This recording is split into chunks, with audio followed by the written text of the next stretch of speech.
Então, eu costumo dizer que, se é inegável que a economia gaúcha depende da agropecuária local, também se fortalece uma outra percepção, de que o avanço da indústria gaúcha está cada vez mais atrelado à agropecuária, à agricultura nacional.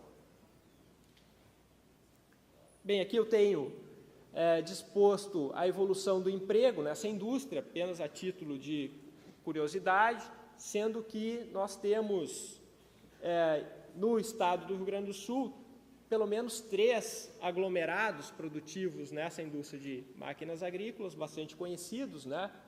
Inicialmente lá em Santa Rosa, Horizontina, na produção de colheitadeiras, que convencionou se chamar de APL Colheita, depois em Panambi e Condor, na produção de silos, e aquele que tem sido mais dinâmico mais recentemente, na região ali do Alto Jacuí, produção, Não Me Toque, Passo Fundo, Ibirubá, Carazinho, que é o chamado APL pré-colheita, que se especializou aí na produção de máquinas e implementos voltados ao cultivo agrícola originalmente, e mais recentemente essas empresas expandiram o mix de produtos, né, tendo avançado para produtos de máquinas de maior complexidade.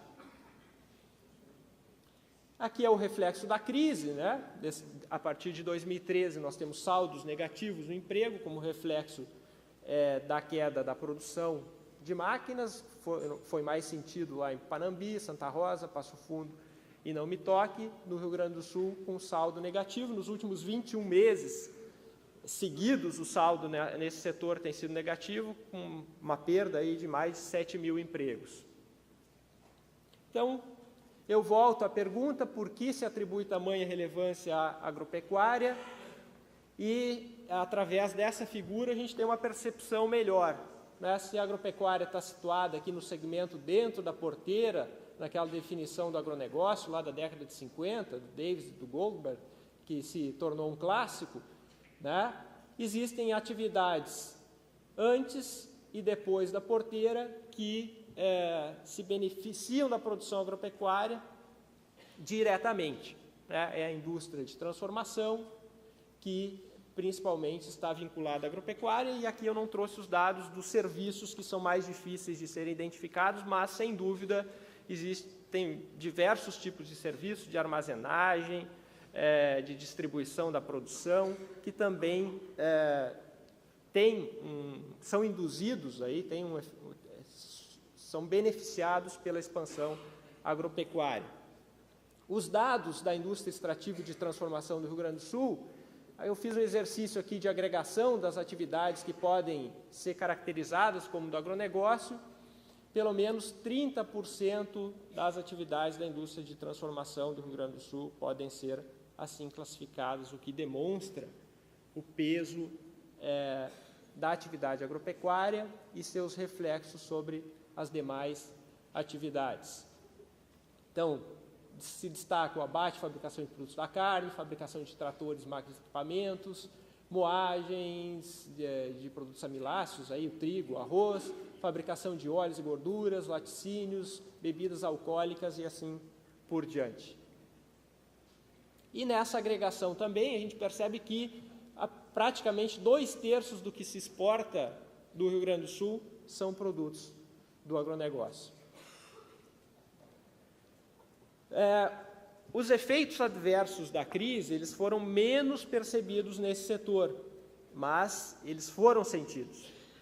Tá? A gente percebe que ainda desde 2012 aqui a gente tem um crescimento no emprego formal das atividades vinculadas ao setor, um estoque de trabalhadores um pouco menor nesse último ano, mas se comparado com dos demais setores, a queda foi muito menos expressiva. Aqui eu tenho, segundo os segmentos, dentro da porteira, agronegócio e depois da porteira. Então, no primeiro trimestre do ano, a gente teve um saldo positivo no setor, apesar da crise. E aqui eu elegi alguns poucos desafios, também o tempo ele é bastante exíguo, para falar sobre agropecuária, que podem afetar a agropecuária. O primeiro deles é a questão da demografia, né? O Rio Grande do Sul é um estado que possui uma clara divisão com crescimento populacional no leste e decréscimo no oeste, norte. Isso é um problema, né, que vai afetar seguramente a forma de organização da produção agropecuária gaúcha nos próximos anos, já impactou, né, e vai precisar ser enfrentado, adequadamente estudado e endereçado. O Rio Grande do Sul é o estado que, no período aqui de 2000 a 2010, teve o menor aumento populacional do Brasil, 5%. É o estado onde, o primeiro, que vai ter o fim do chamado bônus demográfico, a participação da população